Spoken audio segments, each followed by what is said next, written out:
Hi అండి, welcome to అత్తమ్మ చేతి రుచులు. నేను మీ మాన్య. ఈరోజు వీడియోలో మసాలా ఎగ్ కర్రీ విత్ ఆలు ఎలా చేయాలో చూద్దామండి. ముందుగా దీనికోసం నేను ఇక్కడ ఒక డజన్ దాకా కోడిగుడ్డలు అనేది ముందుగానే బాయిల్ చేసి తీసి వాటిని పొట్టు ఇప్పుకుంటా ఉన్నానండి. ఇలా ఎగ్స్ అనేది మొత్తాన్ని మనం పొట్టులు తీసుకోవాలి. ఇంకా పొటాటోస్ కానీ నేను ఒక కేజీ దాకా ఉడకపెట్టి బంగాళాదుంపల్ని పొట్టు తీసి పక్కన పెట్టుకున్నాను. ఇక్కడైతే మా పిల్లలు నాకు హెల్ప్ చేస్తూ ఉన్నారండి, ఎలా క్లీన్ చేయాలి అని చెప్పి.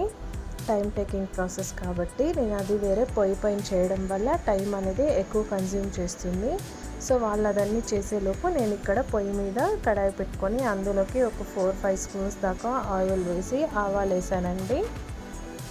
ఇక్కడ మనకు ఆవాలనేది చిట్టుపట్టలాడేలోపు మా పిల్లలు కబుర్లు చెప్పుకుంటూ పొటాటోస్ని ఇంకా ఎగ్స్ని నాకు క్లీన్ చేసి ఇచ్చారు.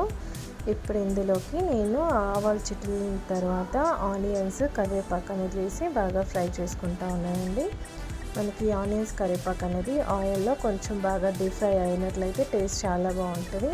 ఏ ఐటమ్ అయినా కానీ, ఏ రెసిపీ అయినా కానీ మనం పొయ్యి పైన చేయడం వల్ల దానికి సపరేట్ ఫ్రాగ్రెన్స్, స్మెల్ ఇంకా టేస్ట్ అనేది వస్తుందండి. ఇలా పొయ్యి పైన చేసి అందరూ ఒకే దగ్గర కూర్చొని తింటే చాలా బాగుంటుంది. మా ఫ్రెండ్స్ చూడండి, మా పిల్లలు ఎంత బాగా ఆడుకుంటూ గొడవ పడుతూ ఇలా ఇక్కడ అన్నీ క్లీన్ చేసి నాకు హెల్ప్ చేస్తున్నారు.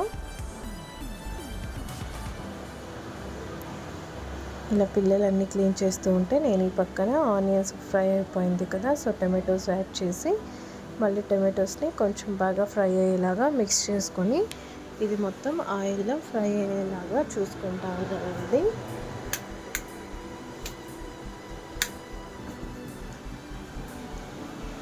ఇది ఫ్రై అయిన తర్వాత ఇందులోకి గుప్పెడంత కొత్తిమీర ఇంకా పుదీనా వేసి ఇంకోసారి బాగా మిక్స్ చేసి ఫ్రై చేసుకోవాలండి. టేస్ట్కి సరిపడా చిటికెడంత పసుపు వేసి ఫ్రై చేయడం వల్ల స్టార్టింగ్లో టమాటోస్ అనేది తొందరగా ఉడికిపోతుంది. సో పసుపు, ఉప్పు అనేది ఎప్పుడు కానీ మనం తిరుగుబాత వేసుకునేటప్పుడు స్టార్టింగ్లోనే వేసుకోవాలండి. చూడండి, మా పాప అయితే పొయ్యి దగ్గర ఎంత హ్యాపీగా ఎంజాయ్ చేస్తూ నాకు కుకింగ్లో హెల్ప్ చేస్తుందో. ఇది ఇలా ఫ్రై అయ్యేసరికి నేను ఆల్రెడీ ప్రీ పేస్ట్ అనేది రెడీ చేసి పెట్టుకున్నాను మసాలా. ఆ మసాలా వేసి బాగా ఫ్రై చేసుకోవాలండి. ఈ మసాలాలోకి నేను కొబ్బరి, ఆనియన్స్, తెల్లగడ్డలు, అల్లం అనేది అంతా వేసి బాగా గ్రైండ్ చేసి పెట్టుకున్నానండి.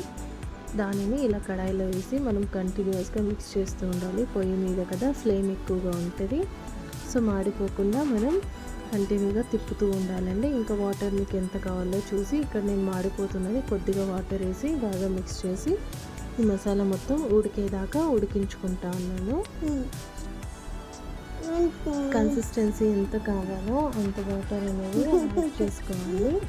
ఇలా వాటర్ వేసి బాగా ఉడికే వరకు మనం ఫ్లేమ్ అనేది హైలోనే పెట్టుకొని వాటర్ బాయిలింగ్కి వచ్చేలాగా చూసుకోవాలండి. ఇప్పుడు టేస్ట్కి సరిపడా సాల్ట్ అనేది నేను కొద్దిగా యాడ్ చేసి ఫ్లేమ్ కొంచెం ఎక్కువ పెట్టుకున్నాను.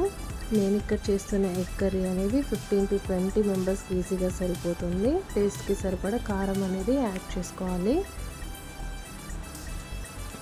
ధనియా పౌడర్ ఒక 2 టేబుల్ స్పూన్స్ దాకా నేను యాడ్ చేసుకుంటాను అండి. ఇప్పుడు మొత్తం ఇది బాగా వాటర్లో మనకి మిక్స్ అయ్యేలాగా మిక్స్ చేసుకొని బాయిల్ వచ్చేలాగా చూసుకోవాలండి. ఇది మన గ్రేవీ అనేది ఎంత బాగా బాయిల్ అయితే టేస్ట్ అనేది అంత బాగుంటుంది. సో గ్రేవీ ఎక్కువ ఇలా బాయిలింగ్కి వచ్చేలాగా చూసుకొని మనం బాయిల్ చేసుకోవాలండి.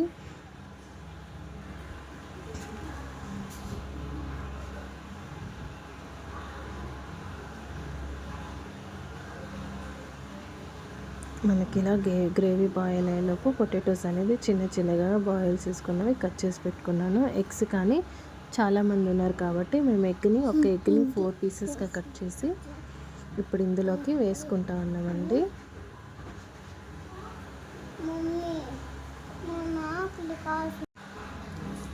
వాటర్ అనేది మనకి ఇలా మసాలా మొత్తం బాగా వాటర్లో మిక్స్ అయ్యి బాయిలింగ్కి రావాలి.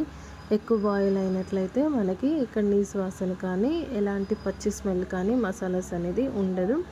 సో ఇప్పుడు ఇందులోకి ముందుగానే పొటాటోస్ వేసి ప్లస్ ఎగ్స్ అనేది యాడ్ చేసి మిక్స్ చేసుకుంటా ఉన్నానండి. దీనిని ఎక్కువ ప్రెషర్తో మిక్స్ చేయకూడదు, లైట్గా మనం మిక్స్ చేసుకోవాలి.